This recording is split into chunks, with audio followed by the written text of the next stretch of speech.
Serie de videos sobre los en el capítulo 3 que está asociado con la unidad número 4 del curso.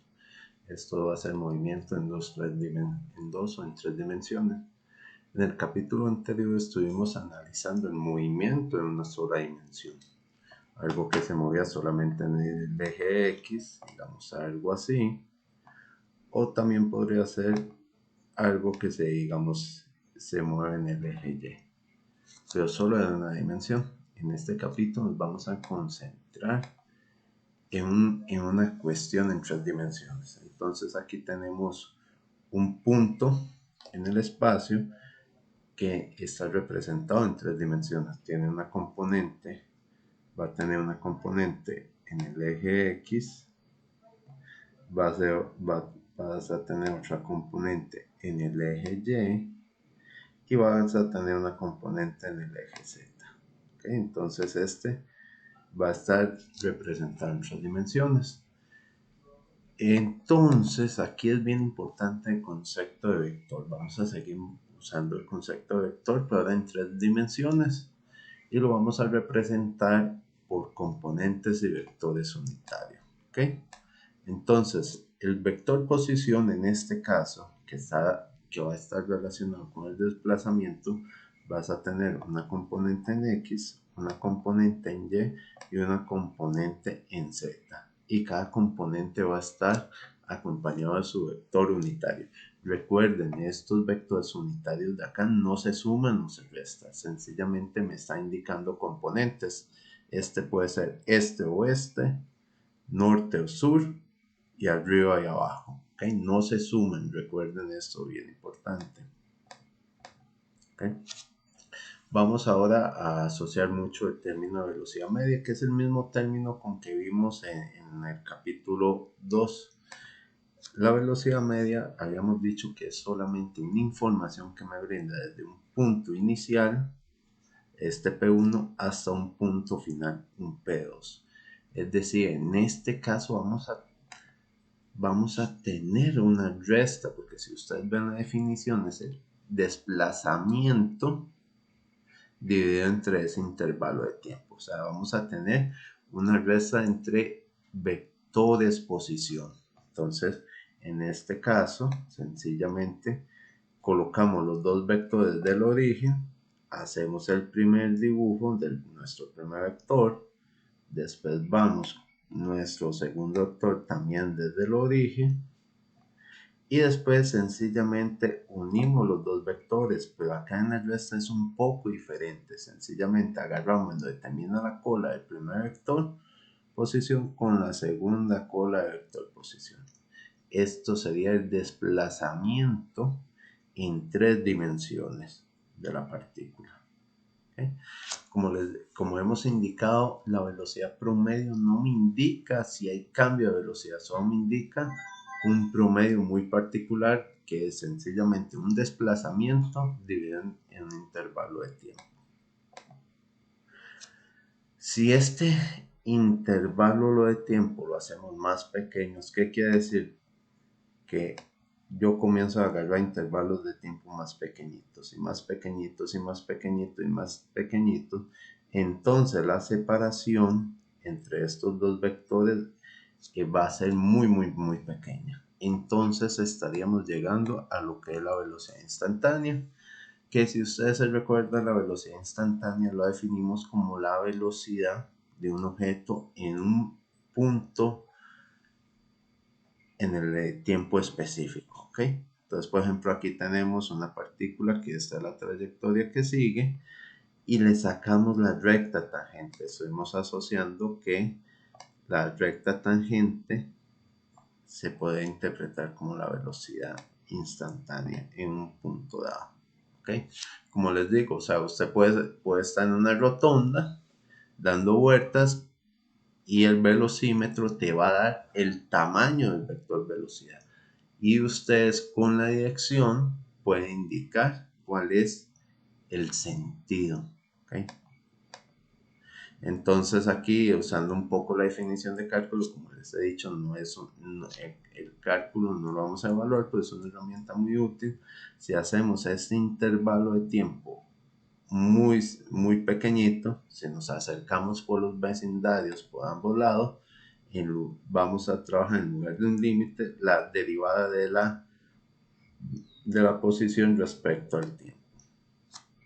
¿Okay? La velocidad, hay que recordarlo, es un vector.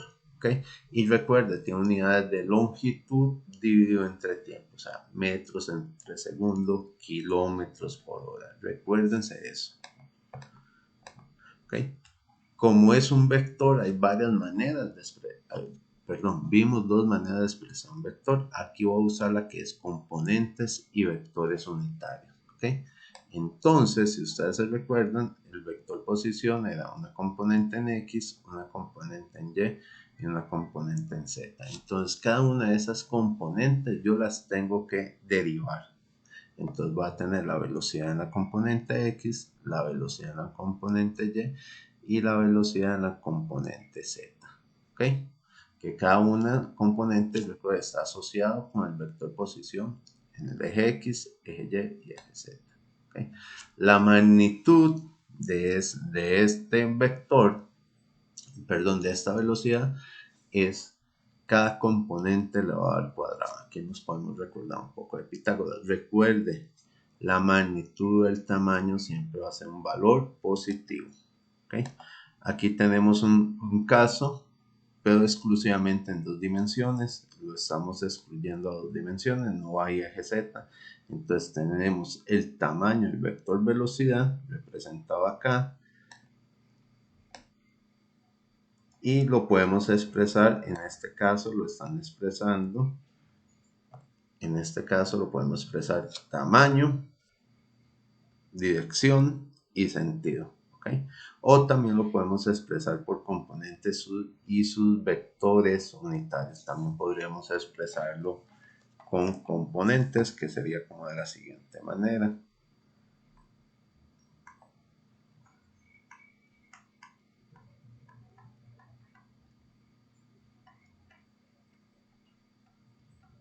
Okay, también podríamos expresarlo así. ¿Okay? Entonces ahí están las dos maneras. Esto sería un vector en dos dimensiones.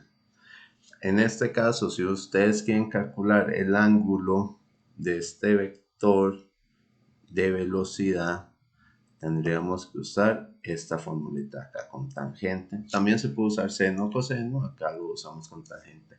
Una cuestión que a veces hay personas que confundimos es que a veces ustedes le dan una posición y una velocidad y posiciones en el eje X y con el eje Y sacan un ángulo. Ese ángulo sería el vector posición. En este caso, el ángulo que nosotros tenemos es de vector velocidad. Este es un ángulo del vector velocidad y está asociado con la velocidad, no está asociado con la posición. Hay que tener mucho cuidado con esas cuestiones. ¿Okay? Ahora vamos con el concepto de aceleración. En el capítulo anterior vimos que la aceleración es un concepto asociado a los cambios de velocidad y nos concentramos exclusivamente que cuánto cambiaba la velocidad en un solo eje. Digamos, en este caso yo tenía esta flecha representaba velocidad y un instante después aumentaba. Entonces eran cambios asociados con el tamaño del vector velocidad, pero también puede haber casos en donde la dirección cambie. Un cambio de dirección de la velocidad, aunque no cambie su tamaño, también me provoca una aceleración. Entonces aquí dice, la aceleración describe los cambios de la magnitud de la velocidad, o sea, del vector velocidad, que eso lo vimos en el capítulo 2, pero también describe los cambios de la dirección de la velocidad. ¿Okay? Entonces, por ejemplo, acá tenemos este ejemplo, donde tenemos un carro en una rotonda o dando una curva. Vamos a tener un punto 1 y un punto 2. En el punto 1 podemos ver que el vector velocidad tiene un tamaño y va en tal sentido. Y en el punto 2 podemos ver que la persona redujo el tamaño de la rapidez, o sea, el tamaño del vector velocidad y cambió el sentido. ¿Okay? Aquí nos están diciendo que el auto va frenando. Entonces por eso podemos ver que cambió el tamaño del vector velocidad. Entonces vamos a tener que en este caso en particular vamos a tener tantos cambios de magnitud y cambios de dirección. En este caso vamos a ver qué sucede. Okay. Aquí yo tengo entonces el mismo dibujo, puedo haber representado solamente en lugar de un auto, pongo un punto, tengo los dos puntos. Como recuerden que la aceleración es asociada al cambio velocidad, yo quiero hacer una resta de vectores, entonces este vector de acá, yo lo voy a agarrar y lo voy a tratar de poner acá, o a la inversa, porque quiero hacer una resta, perdón, es al revés. Este vector yo voy a tratar de llevarlo acá, voy a tratar de llevarlo ahí para que los dos tengan el mismo punto de referencia. Entonces veamos la siguiente figura. Hicimos eso que estamos tratando de explicar. Vamos a tener una diferencia, o sea, lo único que se hizo fue que este vector se trasladó aquí, algo así. Entonces ya ahí tendríamos, y recuerde, para hacer resta de vectores, unimos en donde termina la cola del primer vector y lo tiramos hacia la cola del segundo vector. ¿Okay? Si ustedes ven, esta dirección está tratando de apuntar hacia el centro. ¿Okay? Digamos más específicamente, si uno hace esto más fino, si el intervalo de tiempo lo hago más pequeño, vamos a ver que una componente va a estar asociado buscando hacia el centro. Esa componente que busca hacia el centro es debido al cambio de dirección, y va a existir otra componente que está, digamos, desplazándose un poquito hacia acá. Digamos esto de acá, que esta componente de la aceleración lo que me estaría indicando es que la rapidez del auto está disminuyendo. ¿Okay? Entonces, igual que en el capítulo 2 vimos que las cuestiones de aceleración, la aceleración promedio se puede ver como el cambio del cambio de la velocidad respecto al tiempo. Ya dijimos que el cambio de velocidad puede ser un cambio del tamaño vector velocidad o también un cambio en la dirección, o ambas, como ocurrió en esas figuras que estamos presentando. ¿Okay? Si hacemos los intervalos de tiempo más pequeños, en lugar de estar hablando de un límite, estaríamos hablando de una derivada y estaríamos hablando de la aceleración instantánea, o sea, la aceleración de un punto específico. ¿Okay? Entonces, haciendo este cambio de acá, podríamos estar haciendo aceleración instantánea. Recuerde, la aceleración es un vector, entonces como estamos en 3 dimensiones, vamos a tener una componente en X, una componente en Y y una componente en Z, y cada componente va a tener que estar acompañado de su vector unitario. ¿Okay? Aquí estamos haciendo una relación de que, si ustedes se recuerdan, la aceleración es la derivada de la velocidad respecto al tiempo. Pues si ustedes se recuerdan la velocidad, también, o sea, si ustedes se recuerdan acá, voy a apuntarlo, la velocidad es el cambio de la posición respecto al tiempo. Entonces también lo podemos ver, si uno hace este cambio acá, por ejemplo, podríamos decir la derivada doble de la posición en el eje X respecto al tiempo 2 veces.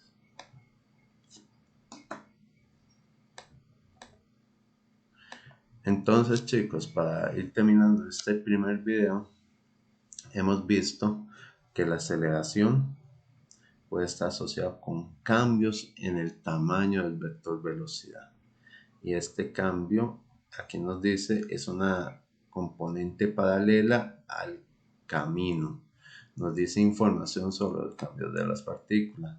Mientras va a haber otra aceleración que apunta perpendicular a la partícula. O sea, es la que busca hacia el centro. ¿Okay? Entonces, asumiendo esto, por ejemplo, en el caso que discutimos hace un rato, el cambio de dirección busca hacia el centro y la disminución de la rapidez implica hacia acá. Entonces tenemos dos componentes, una asociada con el cambio de la velocidad y la otra está asociada con los cambios de la dirección de la velocidad. Perdón, lo dije mal aquí.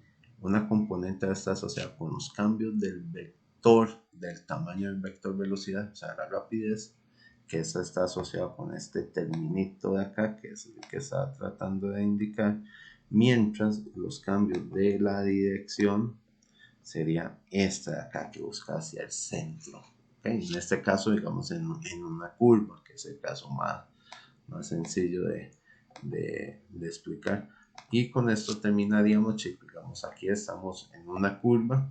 En este primer caso, la rapidez es constante. ¿Qué quiere decir esto? Que el tamaño del vector velocidad siempre va a ser el mismo. O sea, aquí va a tener el mismo valor. 50 kilómetros por hora, 50 kilómetros por hora. La única diferencia es que aquí apunta entre el noroeste y aquí hacia el este. ¿Okay? Entonces, en ese caso, solo hay un cambio en la dirección de la velocidad, provocando que la aceleración apunta hacia el centro. ¿Okay? En estos dos casos de acá, vuelve a ocurrir lo mismo. Hay cambios en la dirección de la velocidad y provoca que hay una aceleración que busca hacia el centro. Pero si ustedes ven, esta aceleración no es totalmente, vemos que está totalmente, hay como un desvío. Entonces, ¿a qué se ve esos desvíos? A cambios de la magnitud. ¿Okay? Entonces, por ejemplo, en este caso, en el primero, significa que la velocidad, la rapidez del auto cambió. Entonces, como aumentó, perdón, ahí la palabra es aumento, esto me va a provocar una aceleración. Digamos, ese cambio de la magnitud de la velocidad me va a provocar una aceleración así. Y por eso la aceleración total es esta de acá. En este caso de acá, la aceleración disminuye, digamos. Entonces yo tengo un vector aquí muy grande, el tamaño del vector velocidad es grande y al siguiente punto comienza a disminuir. Entonces en este caso me va a aparecer este nuevo vectorcito de aceleración que apunta hacia abajo. ¿Okay? Entonces recuerden eso, en este caso aquí la rapidez no cambia y la aceleración apunta hacia el centro. En estos dos casos de acá, perdón, en este caso la rapidez no cambia, pero cambia la dirección de la velocidad. Entonces solamente con el cambio de dirección de la velocidad tengo una aceleración que apunta hacia el centro. En estos dos casos de acá ocurre lo mismo, pero si podemos ver, la aceleración no está apuntando directamente hacia el centro. ¿Y a qué se debe? Que también hay cambios en la rapidez. Entonces, cuando hay cambios en la rapidez, aparecen estas componentes que estoy tratando de dibujar con estos vectores que me indican ese desvío del centro. Entonces, esto me implicaría esto. Muchas gracias y después estaré subiendo los otros videos.